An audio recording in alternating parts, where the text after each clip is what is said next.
Welcome to The Explainer. In the 20th century, the world map was completely redrawn. I mean, empires that had lasted for centuries just crumbled, and new nations were born. Today, we're digging into how all that happened by looking at two huge but really different fights for freedom, one in China and the other in Nigeria. So let's start with a big question. It's kind of hard to imagine now, but if you looked at a map in 1900, huge chunks of Asia and Africa were controlled by just a handful of European powers. So how on earth did that entire system just fall apart in a few decades? How did all these colonies win their freedom? Well, we're going to find out. Okay, first up, let's head to Asia and talk about China. For centuries, it was ruled by the Manchu dynasty, but they were seen as outsiders by many, and they were getting weaker and weaker. They just couldn't stop Western powers from coming in and carving up the country for their own gain. And that humiliation, it created the perfect storm for a revolution. And the man with the plan for a new China was Sun Yat-sen. He laid out this powerful three-part vision. First up, nationalism. Simple idea. Let's unite the Chinese people and kick out both the Manchu rulers and the Western imperialists. Second, democracy. A pretty radical idea at the time, to have a government actually run by the people. And third, socialism. The idea here was to tackle the massive inequality, especially by getting land back to the peasants. This was basically a complete blueprint for modern China. And hey, if you're studying this for an exam, I've got a great little memory trick for you. Just think of the phrase, no dynasty, sir. NDS. That'll give you nationalism, democracy, and socialism. Easy, right? But after Sun Yat-sen died, his movement kind of split in two. You had two really powerful groups basically battling for the soul of China. On one side, you had the nationalists, the KMT, led by Chiang Kai-shek, and on the other, the Chinese Communist Party, or CCP, led by Mao Zedong. And their ideas for China's future could not have been more different. The KMT, they focused on the big cities and the wealthy elites. But Mao and the CCP, they went straight to the countryside, building their power with the biggest group of all, the peasants. Well, this conflict pretty quickly exploded into a full-blown civil war. And by 1934, the communists were backed into a corner on the verge of being totally wiped out. So to survive, they started one of the most incredible military retreats in all of history, a journey of 6,000 miles across some of the most brutal terrain imaginable. This was the famous Long March. But here's the thing, it wasn't a defeat, not at all. It was the event that basically forged the Communist Party into this super hardened, disciplined force. It absolutely cemented Mao Zedong as the leader, and it gave them the time and space to regroup, to perfect their strategy, and to build massive support in the countryside. So how'd they do it? How did they win over millions of peasants? Well, it was with this incredibly smart and incredibly brutal land reform program. And it wasn't random, it was a very calculated four-step process. First, they'd go into a village and categorize everyone. Then, they'd confiscate all the land and property from the landlords.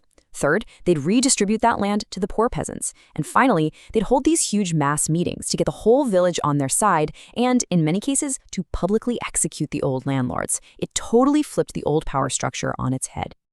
And we should be really clear here. This was not a peaceful process. This account right here shows you the brutal reality. The revolution was built on public humiliation and violence. The goal wasn't just to move some land around, it was to completely and utterly destroy the old system of power. Okay, now let's switch gears and jump over to a different continent. China's revolution was really an internal fight, a civil war. But what does a fight for freedom look like when it's against a foreign colonial power? For that story, we're going to turn to Nigeria and its struggle for independence from the British Empire. At the time, there was this really powerful idea sweeping across Africa, and it was called Pan-Africanism.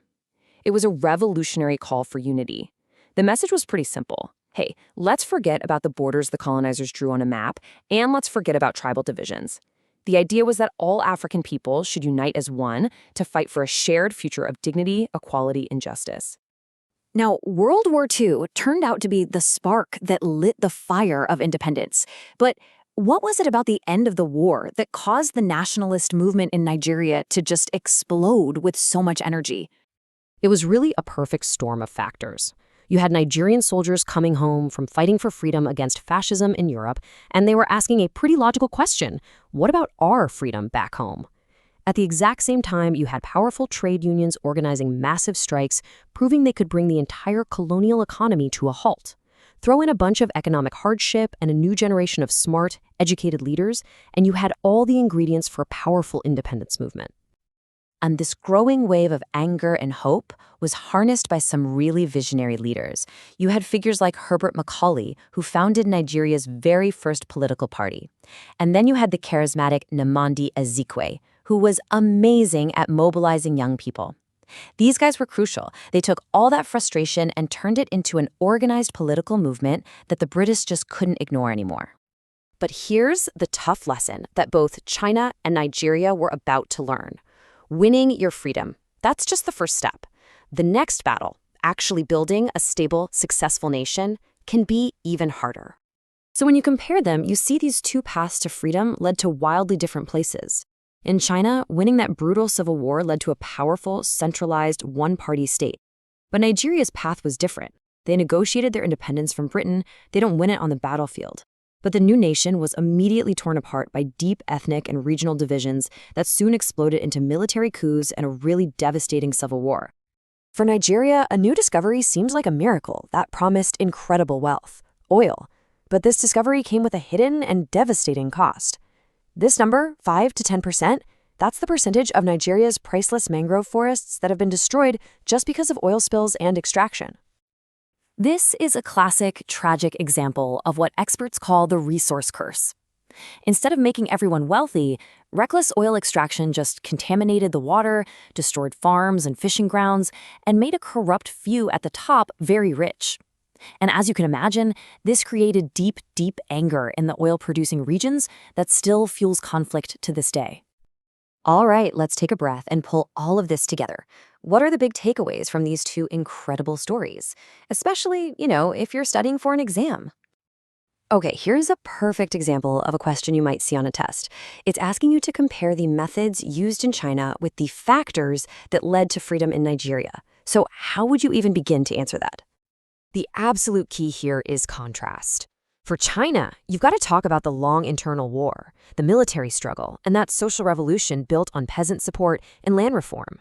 For Nigeria, you want to emphasize the political movement, the one led by intellectuals, that was all about putting pressure on an external colonial power. So really, it's a revolution from within versus a struggle for freedom from without. And look, here is your ultimate revision checklist. Seriously, if you can confidently answer every single one of these 10 questions, you've absolutely nailed this topic. Go ahead, pause here, test yourself, and make sure you've got these key points locked down.